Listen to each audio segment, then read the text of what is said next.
Starting with the name of Allah Almighty, who is the most gracious and the most merciful. Assalamu alaikum. I am Ahmad Ali. आज हम start करने वाले हैं class 12 mathematics unit number 1 functions and limits. तो सबसे पहले हम अपनी रियल लाइफ में फंक्शन को देख चुके हैं। अपनी रियल लाइफ में हम फंक्शन को ऑब्जर्व कर चुके हैं कि फंक्शन कैसे कहते हैं। सबसे पहले हम रियल लाइफ में, अगर मैं आपको एक एग्जांपल दूं कि हम अपनी रियल लाइफ में इसको डील कर चुके हैं, इससे हमारा वास्ता पड़ चुका है, तो एक छोटा सा एग्जांपल अगर मैं आपको दूं, फॉर एग्जांपल फंक्शन से रिलेटेड एक एग्जांपल मैं आपको दूं कि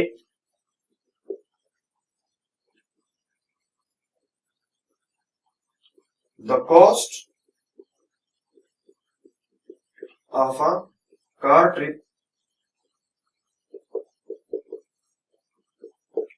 is a function of the cost of gasoline। यानी यहां इस फंक्शन से वो मुराद नहीं जो हम डेली लाइफ में जब हम वेडिंग्स वगैरह में जो फंक्शंस होते हैं, वो इससे ये वाला फंक्शन मुराद नहीं।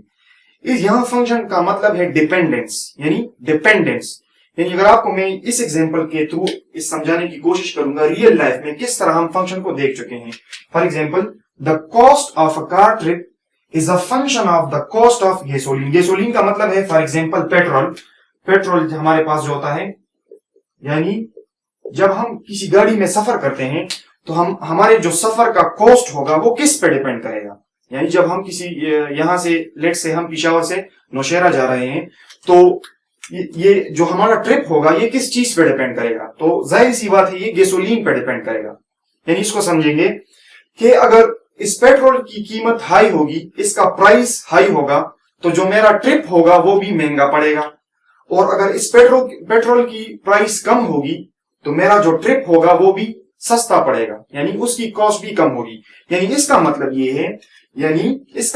है कि the cost of a car trip depends upon the cost of gasoline, यानी पेट्रोल। यानी इसका मतलब ये है कि अगर पेट्रोल की कीमत ज्यादा होगी, इसका प्राइस बढ़ेगा, तो जो ट्रिप मैं कर रहा हूं, जो पिशावर से मैं जा रहा हूं नौशेरा, तो ये भी महंगा होगा, जाहिर सी बात है। और अगर इस पेट्रोल की कीमत कम होती जाएगी, इसकी प्राइस डाउन कम होगी, तब ये जो ट्रिप होगा पिशावर से नौशेरा या जो जहां भी हम जा रहे हैं वो भी सस्ता पड़ेगा। तो इसका मतलब ये है कि the cost of a car trip is a function of the cost of gasoline. यानी the cost of a car trip depends upon the cost of petrol.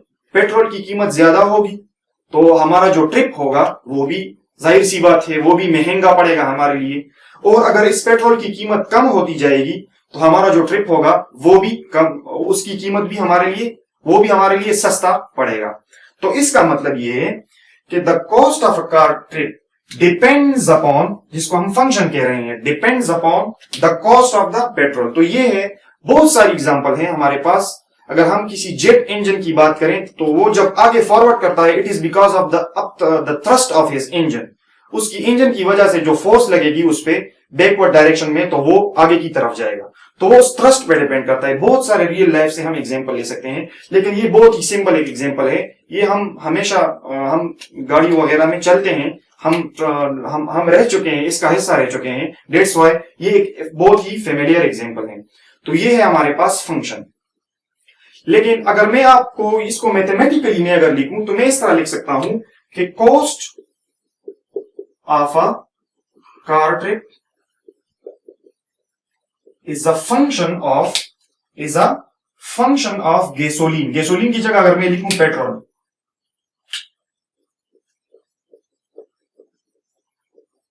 यानी इसका मतलब यह है कि cost of a car trip depends upon the cost of a petrol. Cost of petrol. तो इसको मैं इस तरह लिख सकता हूं कि cost of a car trip is a function of cost of a petrol. तो अगर मैं इसको फिर इस तरह लिखूं, लेट से मैं इसको एक मैथमेटिक्स की जुबान में लिखूं, तो लेट से मैं इसको लिखूं y, इसको y लिखूं और मैं लिखूं is a function of some variable जो कि यहां है cost of petrol is x. यानी जिस तरह मैंने ये एग्जांपल लिए, तो ये हमारी रियल लाइफ से एग्जांपल है। अब हम मैथमेटिक्स की जुबान में जब हम इसको पढ़ेंगे तो हम थोड़ा रिस्ट्रिक्ट होंगे। अब ये वाला फंक्शन मैथ्स में जो फंक्शन है उससे थोड़ा सा अलग है, यानी उस पर कुछ रिस्ट्रिक्शंस होंगी हमारे पास। तो मैं इसको इस तरह लिख सकता हूं कि y is a function of f of x। तो ये होगा मेरा फंक्शन, यानी y x पे डिपेंड कर रहा है। जिस तरह cost of a car trip petrol की प्राइस पे डिपेंड कर रहा था, इसी तरह मैं y एक जनरल टर्म में इसको लिखूंगा। y कुछ भी हो सकता है हमारे पास, जो कि फंक्शन है जो कि डिपेंड कर रहा है x पे। तो ये है हमारे पास फंक्शन। अब हम फंक्शन को पहले डिफाइन करेंगे कि व्हाट इज फंक्शन, इसको सही डिटेल में जानेंगे और फिर इस पे कुछ एग्जांपल्स करेंगे। अब हम फंक्शन को डिफाइन करेंगे कि फंक्शन कैसे कहते हैं। तो सबसे पहले अ रूल यानी एक equation that assigns for each value of the independent variable x a unique value to the dependent variable y। अब इस स्टेटमेंट का क्या मतलब है, तो इसको हम समझेंगे, इसकी हमें समझ आ जाएगी। सबसे पहले हम इस एग्जांपल के थ्रू इसको समझेंगे। Let's say y is equal to f of x is a function, यानी ये मेरे पास एक इक्वेशन है और इसमें y जो है ये डिपेंड कर रहा है x पे। y डिपेंड कर रहा है x पे। तो यहां कुछ चीजें हमें समझनी है कि y जो है ये डिपेंड कर रहा है x पे। तो मैं y को लिख सकता हूं डिपेंडेंट वेरिएबल, और ये x इंडिपेंडेंट है। x इज इंडिपेंडेंट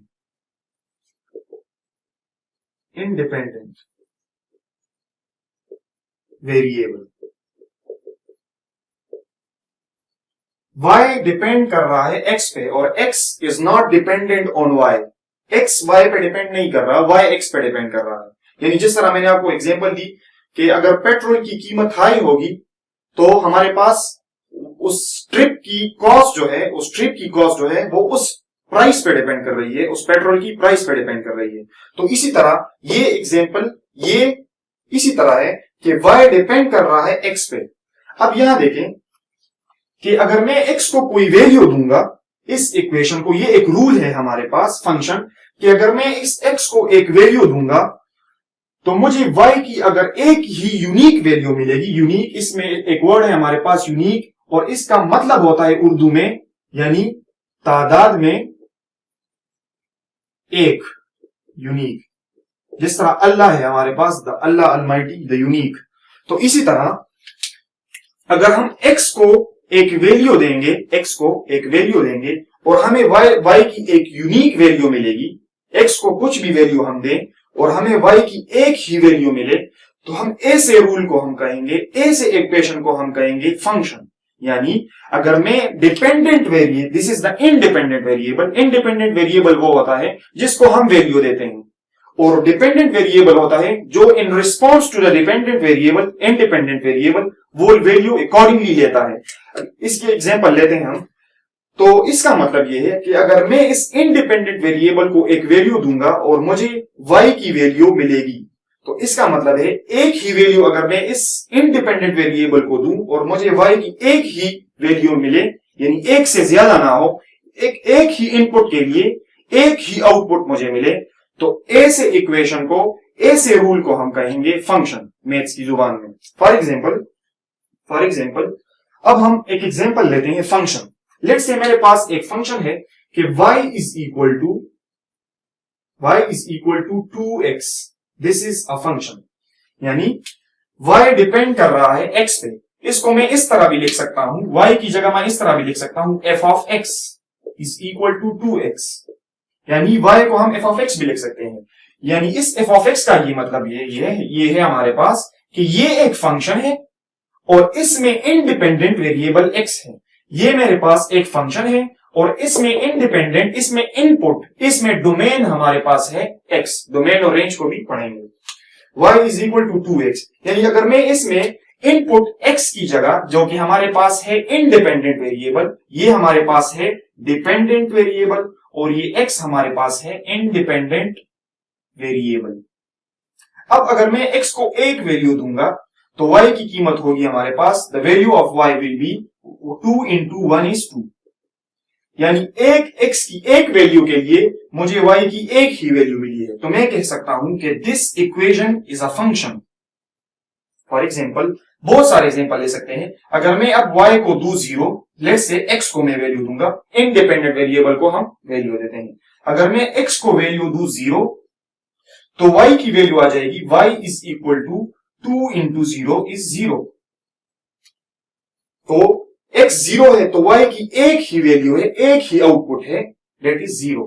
तो अगर मैं इसको इस तरह ड्रॉ करूं, अगर मैं सारे इंडिपेंडेंट वेरिएबल को मैं जो वैल्यूज दे रहा हूं, लेट्स से मैं वो यहां ड्रा कर रहा हूं, और जो मुझे मिल रही है वैल्यूज y की वो मैं यहां ड्रा कर रहा हूं, यानी ये x है इंडिपेंडेंट वेरिएबल और ये है मेरे पास y द डिपेंडेंट वेरिएबल। तो सबसे पहले अगर आप देखें इस इक्वेशन में x is equal to 1 put करें तो 2 इंटू 1 इज 2, तो y की वैल्यू आती है 2। यानी अगर x 1 पुट करूं तो y की वैल्यू आती है हमारे पास 2। फिर अगर x 0 पुट करूं तो y की वैल्यू हमारे पास आ रही है 0। अगर x 3 पुट करें तो मेरे पास आएगा y is equal to 2 into 3 is equal to 6। अगर x 3 पुट करेंगे तो y की वैल्यू हमारे पास आएगी 6। यानी एक ही इनपुट के लिए हमारे पास एक ही आउटपुट मिल रहा है, एक ही इनपुट के लिए हमारे पास एक ही आउटपुट मिल रहा है। तो दिस इज अ रूल, ये हमारे पास एक रूल है और इसको हम कहते हैं फंक्शन। इसको हम मैथ्स की जुबान में कहते हैं फंक्शन। यानी फंक्शन भी हमारे पास एक इक्वेशन होता है, लेकिन उसमें जो इनपुट जो इंडिपेंडेंट वेरिएबल होता है उसको जब हम एक वैल्यू देंगे तो हमें आउटपुट में एक ही वैल्यू मिलनी चाहिए। तो ऐसे रूल को, ऐसे फंक्शन, ऐसे इक्वेशन को हम कहेंगे function. That is what the definition is saying, a rule in equation that assigns, जो हम देते हैं x को एक value for each value of the independent variable x। यानी x को जो हम वैल्यू देते हैं और हमें इन रिस्पॉन्स क्या मिलता है, a unique value, a unique जो एक ही वैल्यू हो in response to the dependent variable, a unique value to the dependent variable. तो y को वो वैल्यू मिल जाती है। तो y डिपेंड्स अपॉन x। यानी देखा ना, अगर यहां x की वैल्यू 1 है तो y की वैल्यू 2 आ रही है। अगर x की वैल्यू यहां 0 है तो y यहां 0 आ रही है। अगर मैं x की जगह 3 पुट करूं तो y 6 आ रहा है। यानी it depends upon the value of x। That's why y को हम कहते हैं डिपेंडेंट, यानी इट डिपेंड्स ऑन x, और x को हम कहते हैं इंडिपेंडेंट क्योंकि हम x को हम अपनी मर्जी की वैल्यू देते हैं। दैट इज इंडिपेंडेंट, कोई कुछ भी इसको वैल्यू असाइन कर सकता है। तो ये है हमारे पास फंक्शन। अब हम एक ऐसा भी एग्जांपल ले सकते हैं जो कि हमारे पास फंक्शन ना हो। फॉर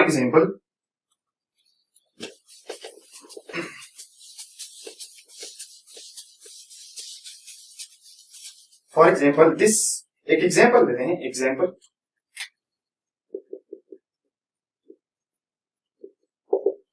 अगर मैं एक इक्वेशन लूं और मुझे कोई कहे कि क्या ये फंक्शन है y² is equal to x, is this a function?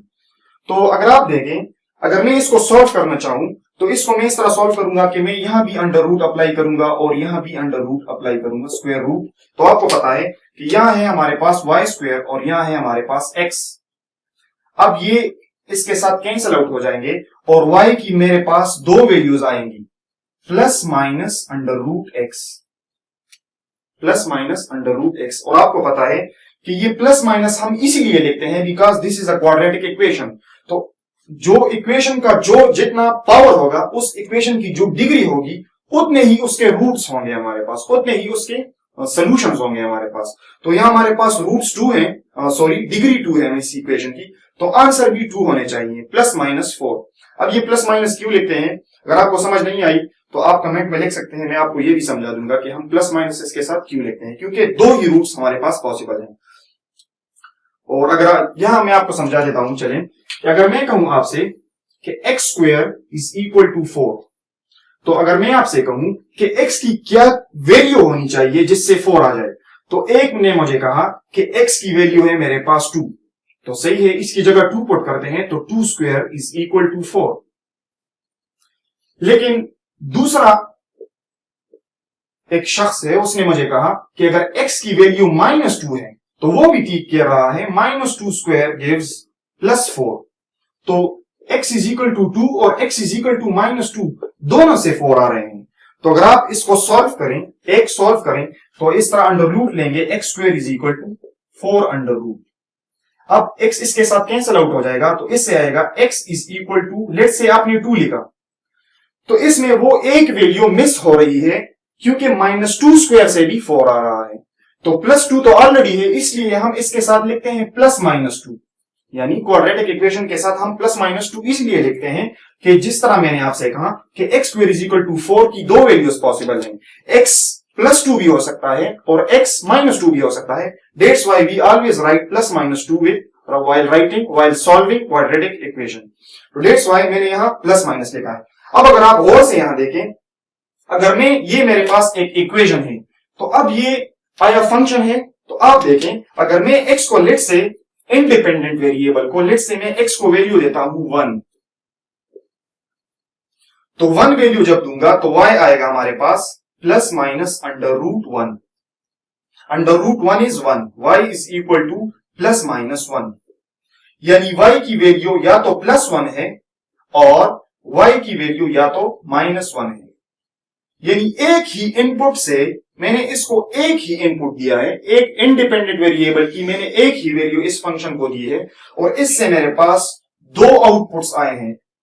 तो ये इस डेफिनेशन को वायलेट कर रहा है कि एक ही इनपुट अगर मैं दूंगा तो मुझे यूनिक आउटपुट मिलना चाहिए, एक ही आउटपुट मिलना चाहिए, लेकिन यहां किस्सा इस तरह नहीं है। एक ही इनपुट अगर मैं इसको दूं तो मेरे पास दो आउटपुट्स आ रहे हैं। That's why the given equation is not a function. तो ये मेरे पास फंक्शन नहीं है, this is not a function. अगर मैं इसको इस तरह रिप्रेजेंट करूं, ग्राफिकली इसको मैं इस तरह रिप्रेजेंट करूं, let's say diagrammatically, let's say this is x, this is y। तो अगर आप देखें मैंने x को एक ही वैल्यू दी है 1 और इससे दो वैल्यूज आई है 1 +1 एंड -1, दैट इज +1 एंड -1, यानी एक ही इनपुट से दो आउटपुट्स आए हैं, and this is not a function. ये इक्वेशन तो है हमारे पास लेकिन ये फंक्शन नहीं है। यानी सिंपल सी बात ये है, ऐसा इक्वेशन अगर आप उसमें इंडिपेंडेंट वेरिएबल को एक वैल्यू असाइन करें और आपको आउटपुट में एक ही वैल्यू मिले तो ऐसे इक्वेशन को हम कहेंगे फंक्शन। सिंपल सी बात है। तो हमने एग्जांपल लिए, अगर यूनिक वैल्यू होगा तो यूनिक ऐसे फंक्शन होगा जिसमें x को आप एक वैल्यू देंगे और एक ही वैल्यू आपको मिलेगी, that will be the function. अगर ऐसी वैल्यू जिस तरह इस केस में है x को एक वैल्यू देंगे तो y की मुझे दो वैल्यू मिल रही है, तो this will not be a function. तो ये है अबाउट द फंक्शन। अब हम इसके बाद पढ़ेंगे domain and range of a function. तो let y is equal to f of x is a function. ये हमारे पास एक फंक्शन है जिसको हम जनरली इस तरह लिखते हैं, यानी ऐसा फंक्शन जिसमें x इंडिपेंडेंट वेरिएबल हो, where x is an independent variable. तो डोमेन किसे कहते हैं? यानी the set of all real numbers that can be substituted for x, that is the independent variable, to get real values of y is called domain। यानी let's say ये मेरे पास एक function है और ये x मेरे पास इसमें है इंडिपेंडेंट वेरिएबल, x है इसमें इंडिपेंडेंट वेरिएबल। अब इस x को मैं जो वैल्यूज असाइन करूंगा तो वो वैल्यूज मेरे पास होंगी रियल वैल्यूज। तो इस x को हम कहते हैं इनपुट। इस x को जो इसमें इनपुट है इसको हम कहते हैं डोमेन। लेकिन इनपुट और डोमेन में एक छोटा सा फर्क है, इसको हम इसके बाद पढ़ेंगे। x जो है हमारे पास, इस x को जो मैं रियल वैल्यूज असाइन करूंगा और मुझे y की रियल वैल्यू मिलेगी, तो मैं इस फंक्शन में इस इनपुट को कहूंगा डोमेन। यानी जिसको मैं वैल्यू दे रहा हूं, इंडिपेंडेंट वेरिएबल को हम कहते हैं, यानी इसमें x जो है हमारे पास ये है डोमेन। और range the set of all real values obtained for y for defined input values of x is called range। यानी जब हम x को वैल्यू देंगे तो उसको हम कहते हैं डोमेन, और जब हम इस x को वैल्यू देंगे और हमें y, हमारे पास y की वैल्यू आ जाएगी बिकॉज ऑफ जब हम उसमें x पुट करेंगे in response to that x, तो हम हमारे पास y की जो वैल्यू ऑब्टेन होगी उसको हम कहते हैं रेंज। यानी इस फंक्शन में y हमारे पास है range, that is the dependent variable. Range depend upon the domain, यानी रेंज जो है हमारे पास ये है y और इसमें जो इनपुट है ये है हमारे पास डोमेन। तो अगर मैं रियल वैल्यूज इस इनपुट को दूंगा तो मुझे y की अगर रियल वैल्यू मिलेगी तो मैं इसको कहूंगा डोमेन, x को जिसको मैं वैल्यू दे रहा हूं उसको हम कहते हैं डोमेन, और जो y की वैल्यू मेरे पास आ रही है उसको हम कहते हैं रेंज। तो एक छोटा सा एग्जांपल करते हैं इस पे।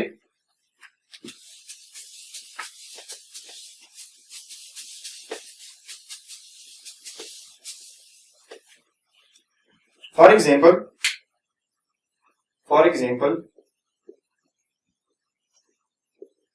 y is equal to 2 या y is equal to let's say 2x, ये एक मेरे पास फंक्शन है, क्योंकि अगर मैं x को एक वैल्यू दूंगा तो y की मेरे पास एक ही वैल्यू आएगी। आप दे सकते हैं अगर x को आप देंगे 1 तो y की वैल्यू आएगी 2, अगर x को आप देंगे 0 y की आएगी 0, अगर x को आप देंगे 3 y की वैल्यू आएगी 6।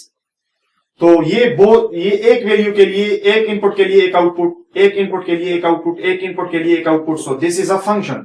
अब ये इसमें डोमेन और रेंज किसे कहते हैं? इस x को हम कहते हैं, इस x को द इंडिपेंडेंट वेरिएबल जिसको हम वैल्यू देते हैं, और y जो हमें वैल्यू मिलती है बिकॉज ऑफ दैट x, तो इसको हम कहते हैं डिपेंडेंट वेरिएबल क्योंकि ये x पे डिपेंड कर रहा है।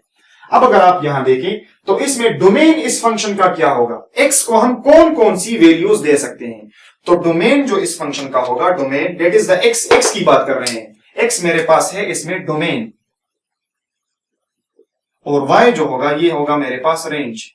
यानी इस x को जो वैल्यूज मैं दूंगा रियल वैल्यूज, तो वो रियल वैल्यूज इस x की जो मैं उसको असाइन करूंगा तो वो कहलाएगा इस फंक्शन का डोमेन, और जो y की वैल्यू ड्यू टू जो वैल्यूज हम इसमें पुट करेंगे x के रिस्पॉन्स में y का जो आउटपुट आएगा उसको हम कहते हैं रेंज। फॉर एग्जांपल इस फंक्शन का डोमेन मेरे पास क्या होगा? तो डोमेन को हम इस तरह लिख सकते हैं, डोमेन ऑफ दिस फंक्शन। तो हमें पता है कि domain of this function is x, domain of this function is x such that this slash या this straight line represents such that x belongs to real numbers r। यानी इसमें हम x को रियल वैल्यूज दे सकते हैं। यानी आप x को रियल वैल्यूज का क्या मतलब है? आप x को 0 दे सकते हैं, 1 प्लस माइनस 1 दे सकते हैं, plus minus 2, plus minus 3, plus minus 4, तो ये सारे रियल वैल्यूज हैं। तो मैं x को कोई भी रियल वैल्यू दे सकता हूं, तो ये इस फंक्शन का डोमेन है। ये इस फंक्शन के इंडिपेंडेंट वेरिएबल को हम कहते हैं डोमेन। यानी इसमें जिसको मैं वैल्यूज असाइन करूंगा, तो अगर मैं इसको वैल्यूज असाइन करूंगा तो मैं इसको रियल वैल्यूज असाइन करूंगा, तो ये इस फंक्शन का डोमेन होगा। x such that x belongs to all real numbers, तो ये इस फंक्शन का डोमेन होगा। ऑल पॉसिबल वैल्यूज जो मैं इसको दे सकता हूं ये इस फंक्शन का डोमेन होगा। रेंज इस फंक्शन का क्या होगा? अगर आप इसमें 0 पुट करें तो इससे आएगा 2, अगर आप इसमें 1 पुट करें इससे आएगा लेट से आप इसमें 0 पुट करें तो इससे आएगा 0, 1 पुट करें यू विल गेट 2, 2 पुट करें तो 2 is 4, अब 4 y की रेंज आएगी हमारे पास 4। तो x के रिस्पॉन्स में y की जो वैल्यूज आ रही हैं इसमें अगर आप लेट से इसमें मैं पुट करूं 2 into 0 is 0, y हमारे पास आ रहा है 0। अगर मैं पुट करूं 3 into 1 sorry function is 2 into 1 y हमारे पास आएगा 2। तो ये जो y की वैल्यूज आ रही हैं ये हमारे पास रेंज है। तो ये बात याद रखें, जब मैं इस x को रियल वैल्यू दूंगा तो मुझे y की वैल्यू भी रियल ही मिलेगी। डेट्स वाई मैंने उसमें डिफाइन किया है कि the set of all real values obtained for y for defined values of input that is the x। यानी x को हम इसको मैं इनपुट इसलिए नहीं कह रहा क्योंकि इसमें छोटा सा फर्क है, इनपुट और डोमेन में एक छोटा सा फर्क है, वो हम पढ़ेंगे। डेट्स वाई डोमेन को हम इनपुट भी कह सकते हैं, बट ये बात याद रखें कि every input is not a domain and every domain is an input. इसको हम समझेंगे कि किस तरह।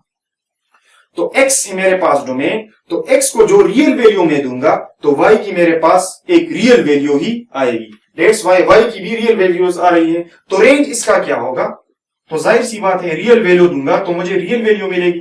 कुछ भी आप इन डोमेन की इस वैल्यूज में कुछ भी पुट करें y की एक रियल वैल्यू आपके पास आएगी। तो डोमेन इज y, डोमेन इसमें है y such that y belongs to real numbers, यानी रेंज भी इसका रियल नंबर आ रहा है।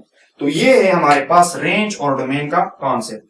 अब कुछ फंक्शंस हैं हमारे पास, मैं आपको बताऊंगा कि डोमेन तो हम समटाइम्स डोमेन हम डायरेक्टली बता सकते हैं कि इस फंक्शन का डोमेन ये है, लेकिन रेंज का बताना थोड़ा सा मुश्किल होता है कि रेंज इस फंक्शन का क्या होगा। तो मैं आपको एक छोटा सा ट्रिक बताऊंगा और उस ट्रिक से आपको पता चलेगा कि मैं इस फंक्शन का डोमेन किस तरह फाइंड आउट कर सकता हूं। अब ये चीज एक्सप्लेन करते हैं कि what is the difference between the input and domain, इसको समझते हैं।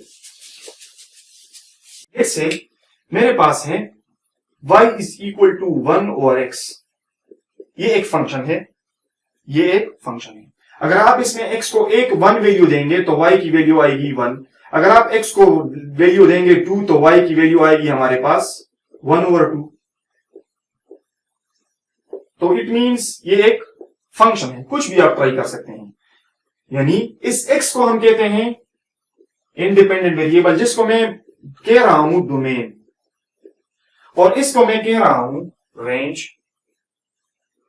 अब इसको मैं इनपुट क्यों नहीं कह रहा, देखें, such input which has some real output, तो उसको हम कहते हैं डोमेन। अगर मैं यहां x की जगह पुट करूं, x की जगह, क्योंकि इसको हम वैल्यू असाइन करते हैं, ये इसका रेंज है, अगर मैं x की जगह यहां पुट करूं 0, x की जगह यहां पुट करूं 0, तो ये मेरे पास आएगा y is equal to 1 by 0, and 1 by 0 is undefined in mathematics, that is undefined. Undefined को हम इस सिंबल से रिप्रेजेंट करते हैं, this is not infinity, this is undefined. Undefined, well infinity is a special case of undefined। अब ये infinity और undefined हम बाज़ औक़ात कहते हैं this is infinity, this is not infinity, this is undefined। इसको हम डिफाइन नहीं कर सकते, इसको हम बयान नहीं कर सकते। तो अब अगर आप ये देखें, x भी एक रियल नंबर है, x को मैंने एक वैल्यू दी है और y की वैल्यू मेरे पास अनडिफाइंड आ रही है, यानी ऐसे इनपुट के लिए जिस पे रेंज जो मुझे मिल रहा है वो अनडिफाइंड हो जाए, तो ऐसे इनपुट को मैं डोमेन नहीं कह सकता। ये इनपुट तो है, लेकिन this is not a domain, not a domain. यानी सादा सी जुबान में हम इसको इस तरह लिख सकते हैं कि एवरी डोमेन भी इनपुट ही है, लेकिन वो इनपुट जिसका आउटपुट हमेशा हमारे पास होगा, या हमारे पास आउटपुट नहीं आ रहा, दैट इज अनडिफाइंड। जो डिफाइंड वैल्यू में दूंगा और मुझे एक डिफाइंड आउटपुट मिलेगा, तो उस इनपुट को मैं कहूंगा डोमेन।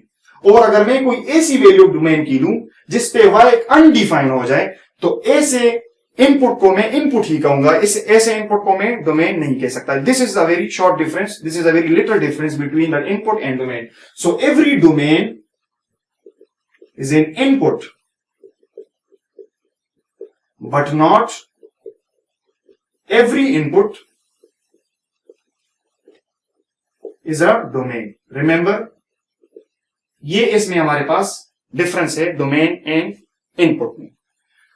तो अब हम एक और एग्जांपल लेंगे और हम फाइंड आउट करेंगे कि एक छोटा सा एग्जांपल लेते हैं, उससे हम फाइंड करते हैं डोमेन और रेंज को। हमने बहुत सिंपल एग्जांपल लिया है, अब एक और एग्जांपल लेते हैं, उससे फाइंड करते हैं domain and range.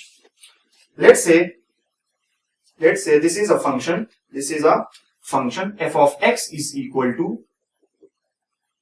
2x plus, या let's say x square plus 5। Let's say ये हमारे पास एक फंक्शन है। अब हम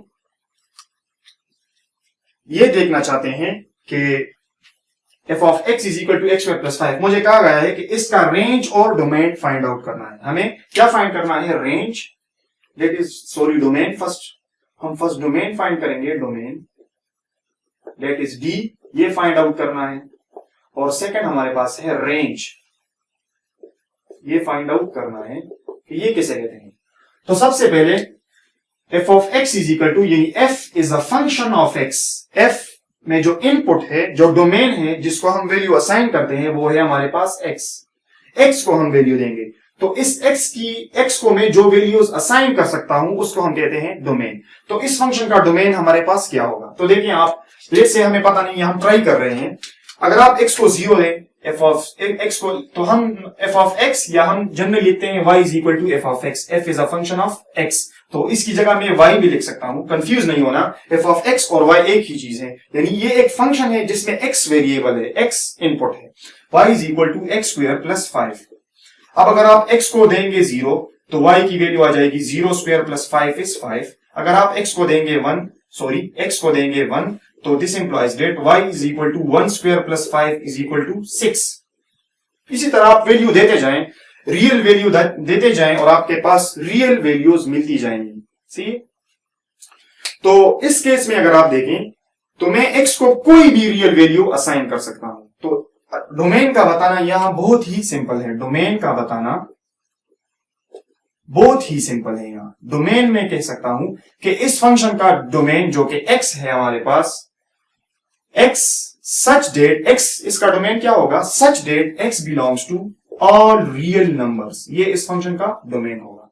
यानी इसमें आप 0 भी पुट कर सकते हैं, +1 -1 +2 -3 +4 +5 +6 -6, कुछ भी रियल वैल्यू आप इसमें दे सकते हैं। सो इसका डोमेन ऑल रियल नंबर होगा। लेकिन अगर आपसे मैं कहूं कि इसका डोमेन, इसका रेंज क्या होगा, तो आपने अब इस केस में, क्योंकि मैंने जो फर्स्ट एग्जांपल लिया y is equal to 2x, ये बहुत ही सिंपल था।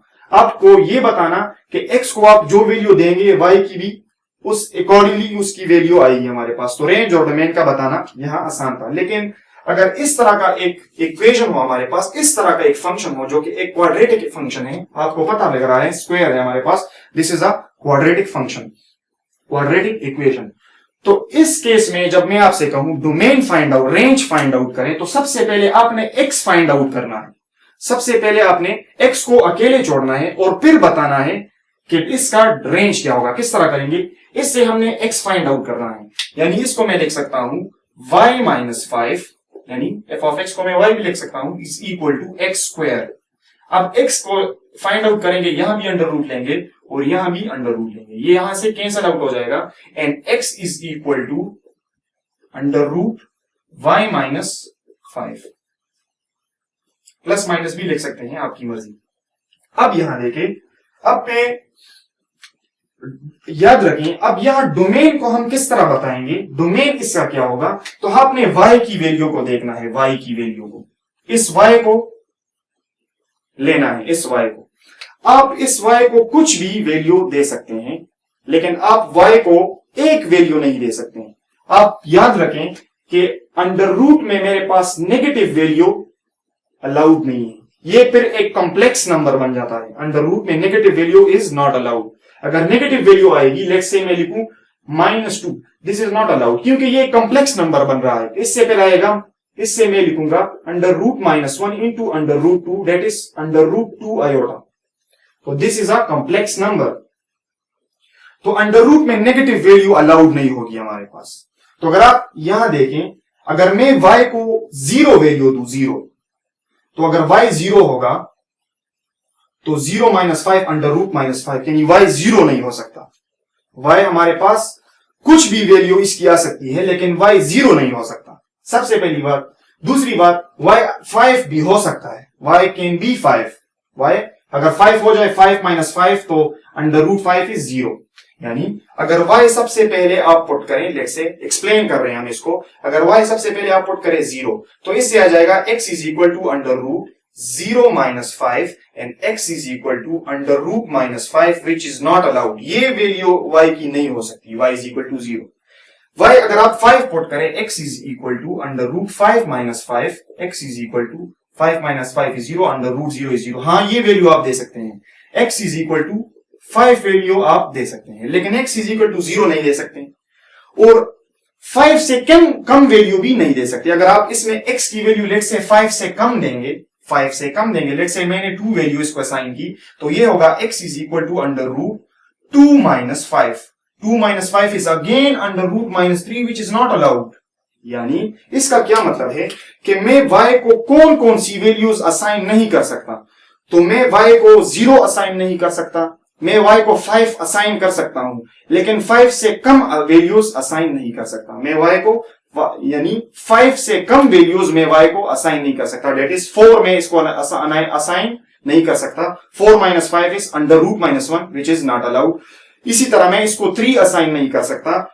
इसी तरह 3 माइनस 5 माइनस 2 आएगा हमारे पास विच इज नॉट अलाउड। इसी तरह अगर आप 2 पुट करेंगे 2 minus 5 is under root minus 3 which is again not allowed. इसी तरह आप इसमें 1 भी पुट नहीं कर सकते, 0 भी पुट नहीं कर सकते। इसी तरह 0 से नीचे -1 भी पुट नहीं कर सकते, फिर भी आपके पास नेगेटिव वैल्यू आएगी। तो इसका मतलब ये हमारे पास कि इसके रेंज को मैं किस तरह लिखूंगा, तो याद रखें रेंज में हम वो वैल्यूज लिखेंगे जो इसको मैं असाइन कर सकता हूं, इसके रेंज में मैं वो वैल्यूज लिखूंगा। फॉर एग्जाम्पल इसका रेंज मेरे पास होता है a Y such that y हमारे पास एक रियल नंबर होगा but y is greater than और equal to 5। y is greater than और इक्वल टू 5। y रेंज, इस फंक्शन का रेंज हमारे पास y है ना। रेंज को हमने क्या किया, x की वैल्यूज को पुट की जो कि इसका डोमेन है। मैंने आपसे कहा कि जब रेंज इस ऐसे इक्वेशन के केस में कैलकुलेट करेंगे जिसमें स्क्वायर हो क्यूब हो, ऐसे केस में जब हम कैलकुलेट करेंगे तो सबसे पहले x को अकेला छोड़ेंगे और फिर y को देखेंगे कि उसको मैं कौन कौन सी वैल्यूज असाइन कर सकता हूं और कौन सी वैल्यूज अलाउड नहीं है। तो मैं लिख सकता हूं कि range which is y such that y मेरे पास ग्रेटर हो 5 से या 5 के इक्वल भी हो सकता है। 5 minus 5 is 0 under root is allowed. 5 से ग्रेटर हो सकता है, 6 माइनस 5 इज +1 वो अलाउड है। 7 माइनस 5 इज +2 वो भी अलाउड है। बट y से कम वैल्यू इज नॉट पॉसिबल। तो ये इसका रेंज में इस ऐसे फॉर्म में फिर लिखूंगा, this is the range of this given function, this is the range. अब एक और एग्जांपल लेते हैं, y is equal to 1 divide by x minus 2। This is a function और मुझे कहा गया है कि इसका डोमेन और रेंज फाइंड आउट करना है। तो अगर आप यहां देखें, इस x को हम कहते हैं डोमेन और इस y x के रिस्पॉन्स में y की जो वैल्यूज ऑब्टेन हो रही है इसको हम कहते हैं रेंज। तो x को मैं कौन सी वैल्यूज दे सकता हूं वो इसका रेंज होगा। तो अगर आप यहां देखें, x को मैं एक ऐसी वैल्यू है जो मैं इसको साइन नहीं कर सकता, डेट इज 2। क्यों? इसका डोमेन में मैं x इज इक्वल टू 2 क्यों नहीं दे सकता? देखें अगर आप यहां 2 पुट करेंगे तो y is equal to 1 divide by 2 minus 2 which is 1 divide by 0 is undefined. ये डोमेन में नहीं आता। हमने कहा कि हम इनपुट की बात नहीं कर रहे, हम डोमेन की बात कर रहे हैं और डोमेन हमेशा यूजफुल आउटपुट हमें देता है। हमारे पास, यानी अगर मैं आपसे कहूं कि मेरे पास एक जूसर है और जूसर में मैं क्या करूं, स्टोन्स डाल दूं, तो क्या मुझे जूस मिलेगा उससे? नहीं। इनपुट मैंने डाला है लेकिन मुझे उससे आउटपुट नहीं मिल रहा। तो यही एग्जांपल यहां, ये मेरे पास एक जूसर है और मैं इसमें ये स्टोन डाल रहा हूं तो मुझे आउटपुट भी नहीं मिल रहा। तो ऐसा इनपुट जो मुझे आउटपुट, डिफाइंड आउटपुट, यानी अगर लेट से मैं किसी फंक्शन में 2 पुट करूं और मुझे 3 दे रहा है, that is a defined output. तो मैं ऐसे इनपुट को मैं डोमेन कहूं। That's why we always talk about domain. हम इनपुट का जिक्र नहीं करते, दैट्स व्हाई डोमेन का जिक्र करते हैं। तो ये मैथ्स में अलाउड नहीं है क्योंकि इससे अनडिफाइंड केस आ रहा है हमारे पास, x में 2 नहीं पुट कर सकता। तो इस फंक्शन का जो डोमेन होगा मेरे पास, डोमेन, इसमें आप कुछ भी पुट कर सकते हैं इसके अलावा। 1 बाई 0 माइनस 2 पुट कर, 0 भी पुट कर सकते हैं, x is equal to minus 1 by 2 भी 2 पुट नहीं कर सकते। 1 माइनस 2 पुट करें तो -1 डिवाइड बाई -1 आ जाएगा। तो इससे अगेन आएगा मेरे पास -1। कुछ भी पुट कर सकते हैं बट 2 पुट नहीं कर सकते। तो इसका डोमेन जो है मेरे पास वो है x, but such that x is not equal to 2। x 2 मेरे पास नहीं हो सकता। x is such that x is not equal to 2। इसका मतलब यह है कि x 2 नहीं हो सकता। x की वैल्यू, ये भी एक रियल वैल्यू है लेकिन इस पे ये फंक्शन अनडिफाइन हो रहा है। तो ऐसे फंक्शन, ऐसी वैल्यू जिसपे वो फंक्शन अनडिफाइन हो जाए उसको मैं डोमेन नहीं कह सकता। यानी इसके डोमेन में ऑल रियल वैल्यूज आ रहे हैं, 0 1 3 4 5 6 जो भी हैं आ रहे हैं, लेकिन इसमें 2 नहीं आ सकता। तो इसके डोमेन को मैं इस तरह लिखूंगा। अब इसके रेंज को किस तरह लिखेंगे, वही बात, आपने यहां से x को निकालना है। तो रेंज को फाइंड करने के लिए x को हम यहां से किस तरह निकालेंगे, x हमारे पास होगा x माइनस 2 होगा हमारे पास 1 ओवर y, फिर x होगा हमारे पास 1 बाय y प्लस 2, फिर x होगा 1 plus 2y divide by y। 1 plus 2y divide by y। LCM लेंगे तो यहाँ एलसीएम 1, इसका एलसीएम लेंगे 1, 2y डिवाइड बाय y। अब y की वैल्यूज को देखेंगे, इसको मैं कौन सी वैल्यूज असाइन नहीं कर सकता। तो अगर आप यहां देखें, y को मैं कुछ भी वैल्यू असाइन कर सकता हूं। 0 लेट्स से 1 पुट करते हैं, 1 प्लस 2 डिवाइड बाय 1 एक रियल वैल्यू आ रही है, that is 2 plus 1 is 3 divide by 1 is 3। 2 put करें, 2 2 are 4, 4 plus 1 is 5, 5 divide by 2, तो 5 बाय 2 मेरे पास आ जाएगा। लेकिन अगर आप यहां y की वैल्यू 0 पुट करेंगे तो फिर मेरे पास किस्सा खराब हो जाएगा। अगर आप इसमें y की, यानी हम y की वैल्यू असल में पुट नहीं करते, y की वैल्यू मुझे x की वजह से मिल रही है, लेकिन ये हम जब रेंज फाइंड आउट करते हैं तो इसका मेथड ये है कि हम रेंज किस तरह समझेंगे कि इसका रेंज क्या होगा। दैट्स व्हाई मैं कह रहा हूं कि आप y को कौन सी वैल्यू नहीं दे सकते। हम ये कह रहे हैं, हम ये नहीं कह रहे कि हम y की वैल्यू पुट कर रहे हैं, हम कौन सी वैल्यू इसको दे नहीं सकते, हम ये बात कर रहे हैं। तो अगर आप देखें x इज इक्वल टू, अगर लेट्स से अगर y की वैल्यू 0 होगी मेरे पास, in case then this function will be 1 plus 0 divided by 0, 1 by 0 is not defined again। यानी मैं इसके रेंज में हर एक वैल्यू y की पॉसिबल आ सकती है due to some input x, but इसकी वैल्यू 0 नहीं आ सकती। तो मैं लिख सकता हूं कि इसका जो रेंज होगा, रेंज वो है मेरे पास y such that y is not equal to 0, y is not equal to 0। इसका जो रेंज होगा, कुछ भी इसकी अनरियल वैल्यूज पॉसिबल है, लेकिन इसमें y की वैल्यू 0 नहीं हो सकती। जब 0 होगी यहां तो समथिंग बाय 0 इज अनडिफाइंड, तो y की वैल्यू 0 पॉसिबल नहीं है। तो ये है मेरे पास डोमेन इन रेंज। तो डोमेन और रेंज को फाइंड करने का तरीका। So this was the start कि हम किस तरह फंक्शन कैसे कहते हैं, इक्वेशन कैसे कहते हैं, रूल किस तरह हम असाइन करते हैं, डिफिनीशंस हमने पढ़ी, उसको एग्जांपल के थ्रू कोशिश की कि आपको समझाएं। और अगर आपको समझ नहीं आई आप कमेंट में लिख सकते हैं, कमेंट कर सकते हैं, और इंशाल्लाह हमको उसको डिस्कस करेंगे। तो इन चीजों का ख्याल रखेंगे कि डोमेन और इनपुट में क्या फर्क होता है। यानी जब भी हम मैथमेटिक्स पढ़ते हैं तो हमें पता होना चाहिए कि जो मैं डील कर रहा हूं, जो इक्वेशन में सॉल्व कर रहा हूं, इसका क्या मतलब है, तो इसका हमें जरूर पता होना चाहिए। So this is all about today's lecture and thank you so very much।